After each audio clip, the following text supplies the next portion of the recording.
ये मेरे लिए सौभाग्य की बात है कि जो काम छत्तीसगढ़ सरकार कर रही है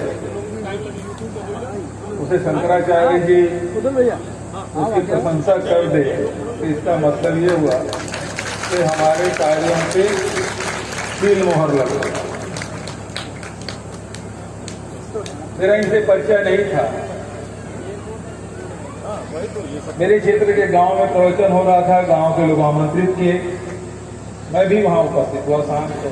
शाम का समय था और क्षेत्र की बात थी, तो क्षेत्र में तो अपने विधानसभा क्षेत्र में कोई मुख्यमंत्री होता नहीं, अपने क्षेत्र में विधायक ही रहता है, जनप्रतिनिधि ही होता है और लोग परिवार के सदस्य की तरह मानते हैं।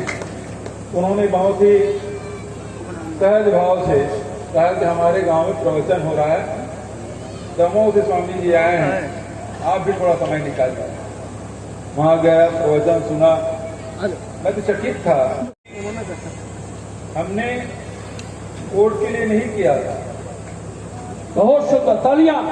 जो समाज की जो समस्या है, गांव की समस्या है, लोगों की जो समस्या है, उसे दूर करने का काम। मैं ये भी बताना चाहता हूं कि छत्तीसगढ़ भगवान राम के ननिहाल है, माता कौशल्या की मायके।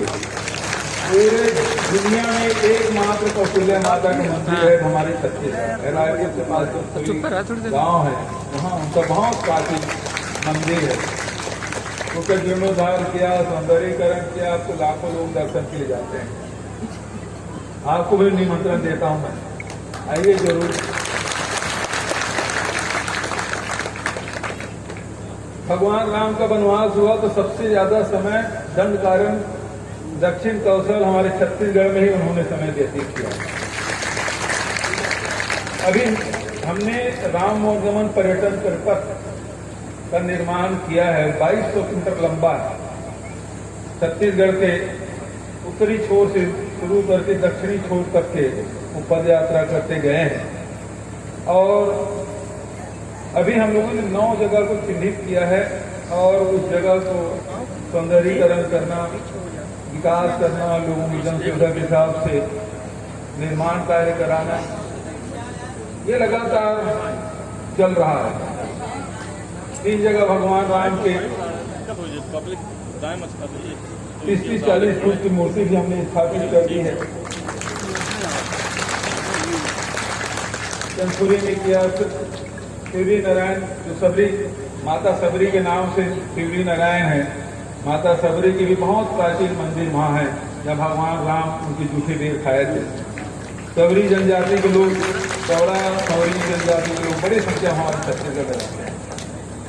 उसी प्रकार से चंदपुरी जहाँ कौशल्या माता का स्थान है और जिस प्रकार से प्रयागराज की प्रतिष्ठा पूरे देश में है, उसी प्रकार से राजीव लोचन भगवान के मंदिर है, हम लोग विकास के काम कर रहे हैं।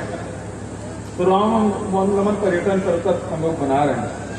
दूसरी तरफ एक गौ माता की बात, अभी स्वामी जी ने गौ माता की सेवा करते रहे हैं। गांव के लोगों को भले ना पहचाने, लेकिन किसके घर बछड़ा पैदा हुआ है, बच्चियां पैदा हुई, जरूर हम लोग देखने जाते थे। तो हम लोगों को गोधन के साथ ही जीवन की शुरुआत।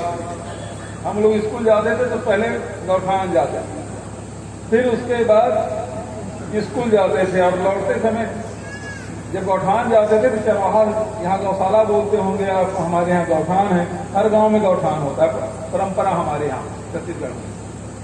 तो चरवाहे से पूछ लेते थे कि शाम के समय तुम्हारे गायों को लेकर किधर आओगे, तो पता चल जाता था कि आज इस दिशा में ये लोग घूम के आएंगे। तो शाम को स्कूल से आते थे और बस्ता रखे, तुरंत थोड़ा बहुत जलपान किया और भागते थे फिर चरवाहों के साथ। उन्हीं का आशीर्वाद है कि आप मुख्यमंत्री हैं वहाँ के। ये हमारे दिनचर्या थी स्कूल के समय। और जब हम लोग अब आज इस स्थिति में पहुंचे हैं तो हम लोग देखते हैं कि किस प्रकार से गाय के नाम से राजनीति होती है। अब स्वामी जी का तो आश्रम दमोह में है, वहीं बगल में जबलपुर है। जबलपुर में एक बड़ा उपन्यास व्यंग्यकार हुआ हरिशंकर परसाई थे, बहुत बड़े व्यंग्यकार। उन्होंने एक व्यंग लिखा कि हिंदुस्तान और विदेशों में अंतर क्या है। तो विदेशों की जो गाय है वो दूध देने का काम करती है, और हिंदुस्तान की गाय है वो ओट दिलाने का काम करती है। गाय की सेवा होती नहीं, ओट की बात होती है। गौ माता की सेवा करें। हमारे संत महात्मा जब भी भागवत कथा जहां भी आयोजन होता है तो वहां अंत में नारा लगाते हैं, धर्म की जय हो, अधर्म का नाश हो, प्राणी में सद्भाव हो, गौ माता की जय हो। तो गौ माता की जय तो बुलाते हैं, लेकिन गौ माता की सेवा कोई नहीं कर रहा आज की तारीख में। आज छुट्टा जानवर से सारे उत्तर प्रदेश परेशान है, छत्तीसगढ़ परेशान है, मध्य प्रदेश परेशान है। क्यों कि आज गौ पालन है वो अनार्थिक हो गया, वो लाभदायक नहीं रहा। और इस कारण से उसमें कुछ कारण तो राजनीति का है, कुछ कारण मशीनीकरण का है। आज ट्रैक्टर आ गए, आज हार्वेस्टर हो गया, तो सारे मशीनीकरण के कारण से बैलों की उपयोगिता में कमी आई है। लेकिन हम लोगों ने देखा भाई कि चाहे दूध देने वाले गाय भैंस हो, चाहे न देने वाले हो, तो सबको गोबर देना है। और हमारे यहाँ छत्तीसगढ़ में 15 साल से भारतीय जनता पार्टी सरकार से खूब गौशाला खोली, और गौशालाओं में शासकीय अनुदान खूब दिया जाता था। लेकिन देखने में आता था जो गौशाला चलाता था अनुदान प्राप्त करके बड़े मोटे ताजे हो जाते थे। यूपी में जैसे देखते हैं ना बड़े मोटे ताजे लोग, वैसे बड़े मोटे ताजे हो जाते थे, और गाय दुबली हो जाती थी, उसकी एक एक हड्डियां दिखती थी और कुछ दिनों में मर जाती। हजारों के तादाद में गौशालाओं में गाय मरी। हमने इसे राजनीतिक रूप से नहीं देखा, बल्कि इसको समस्या के रूप में देखा, और उसका निदान हमने देखा कि यदि हम गोबर खरीदना शुरू करेंगे तो जो दूध देने वाले हो चाहे न देने वाले हो, गोबर तो मिलना ही है। गोबर को हमने 2 रुपए किलो में खरीदना शुरू किया। हर गांव में 5 एकड़ से 10 एकड़ जमीन हमने चिन्हित की, तो 11,000 हमारे पंचायत में 10,000 गौठान हमने बना चुके हैं। अभी निर्माण चल ही रहा है। 10,000 गौठान हमने बनाए। अब इसमें करीब 1.5 लाख एकड़ जमीन हमने आरक्षित कर ली। जो अतिक्रमण होता वो आरक्षित कर ली गौठानों के लिए, और उसमें फिर गोबर भी खरीद रहे हैं 2 रुपए किलो में, और गौमूत्र खरीद रहे हैं 4 रुपए लीटर में। अब यदि आप गोबर और गौमूत्र यदि खरीदेंगे तो जो इकट्ठा करने वाले गाय पीछे पीछे तो जाएगा नहीं, उसको तो बांध के रखना पड़ेगा। और बांध के रखेंगे तो जो रात भर किसान खेत में रखवाली करते हैं, उससे बचत होगी कि नहीं होगी? फसल की बचत होगी कि नहीं होगी? जोर से बोलिए। तो हमने वही किया, और अभी तक के देखिए अभी 3रा साल पहुंच रहा है हमारा। हरियाली के दिन 20 जुलाई को 3 साल हमारा पूरा होगा। जब कोरोना था तब भी हम खरीदी कर रहे थे, थोड़ी कमी भले आई, लेकिन हम लगातार खरीद रहे थे। और अभी तक के 120 लाख क्विंटल गोबर की खरीदी हो चुकी। अब उस गोबर का करें क्या? हम वर्मी कंपोस्ट बना रहे हैं। अभी मैं खेत में आ रहा था, ट्रैक्टर ट्राली से खेतों में गोबर खाद वो फैला रहे हैं। हम उसको इस प्रकार से बनाते हैं कि आप यूरिया पोटास की तरह, डीएपी की तरह उसका छिड़काव करते हैं बोरियों में भर। तो उसको बनाए, महिलाएं वहां काम कर रही है, करीब 1.25 लाख महिलाएं काम कर रही हैं। उन गौशालाओं में वर्मी कंपोस्ट बना रहे हैं। हम 10 रुपये किलो खरीदते हैं, 2 रुपये किलो गोबर खरीदते हैं, फिर 10 रुपये में वर्मी कंपोस्ट। और अभी तक के 28 लाख क्विंटल वर्मी कंपोस्ट हम लोग बना चुके हैं, खेतों में पहुंचा चुके हैं। 20 लाख क्विंटल तो पहुंचा चुके हैं, 8 लाख क्विंटल बचा है। बरसात की खेती होगी तो फिर से हम उसको किसानों को देंगे। और केवल वर्मी कंपोस्ट पर सीमित नहीं है, हम गो काट भी बना रहे हैं, गमला बना रहे हैं, दिया बना रहे हैं। अब तो उसका प्राकृतिक पेड़ भी बना रहे हैं। अभी तक के 60,000 लीटर, इसी साल शुरू किए, 60,000 लीटर हमने प्राकृतिक पेड़ बना दिया। किसी भी बड़े कंपनी पेड़ से वो 30% सस्ता भी है और क्वालिटी में कोई कमी नहीं है। वो हमारी महिलाएं बना रही, बहनें बना रही, दीदियां बना रही। प्राकृतिक पेंट अभी तक के 50 यूनिट हमने शुरू कर दिया है। अब गोबर से बनता है और वो सारे स्कूलों में उसी से पोताई। सबसे पहले हमने रायपुर नगर निगम की जो निगम का जो कार्यालय है उसको पहले पोताई की। अब हमारे कलेक्टर का जो बंगला है वो भी उसी से पोताई होगा। तहसीलदार का भी कार्यालय उसी से पोताई होना है, उसको भी पोताई उसी से होना है। हमने वो काम किया।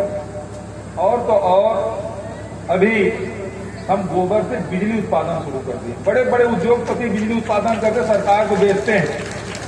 गोबर से बिजली उत्पादन शुरू कर दिया हमने और उसको सरकार खरीद रही है। अब सोचिए वाला, गांव की महिलाएं हैं, सरकार से एमयू कर रही है, अनुबंध कर रही है, हम इस दर पे आपको बिजली बेचेंगे और सरकार के साथ एमयू कर रहे हैं। हर महीने बिलिंग हो रहा है, उसके खाते में पैसा पहुंचना शुरू हो गया। अभी एक ही जगह शुरू किए हैं। मशीन थोड़ा सा महंगा है तो हम जो बड़े वैज्ञानिक हैं उनसे बात करें थोड़ा सस्ता करो ताकि लागत कम आ जाए, ताकि उत्पादन खर्च कम आए। तो गोबर से कोई सोच सकता है कि बिजली उत्पादन भी होगा, उसे प्राकृतिक पेंट बनेगा, उसे खाद भी बनेगा। गोबर जो यहाँ फैल जाए तो बदबू भी होता है, मच्छर भी फैलता है। अब कोई हमारे यहाँ शहर से डेयरी हटाने की बात नहीं करता। गोबर आपको सड़कों में नहीं मिलेगा। क्यों? 2 रुपये किलो है। पहले ट्राली प्राकृतिक जो लोग हैं, टीम है, विदेशों की टीम यहाँ आई 26 देश से। तो जो संस्कृति है उसे हम लोगों ने अपने छत्तीसगढ़ की संस्कृति है उसे बचाने का काम, उसे संवारने का काम और उसे संवर्धित करने का काम लगातार हम लोग कर रहे हैं। तो ये और इसी से प्रभावित होकर स्वामी जी महाराज हम लोगों को आशीर्वाद लगातार दे रहे हैं। छत्तीसगढ़ में जहाँ जाते हैं हमारे कार्यों को लगातार बताते भी हैं। और उन्होंने मुझे तो निमंत्रण देने गए थे मुख्यमंत्री निवास, उस दिन आए। महाराज ने कहा कि 23 से 29 तक के मेरे गांव में माता पिता की स्मृति में भागवत कथा का आयोजन है, तो उसमें जरूर आना। तो मैं उनके आदेश, उनका तो केवल निमंत्रण था लेकिन मेरे लिए तो आदेश था और इसीलिए मैं यहाँ आया हूँ।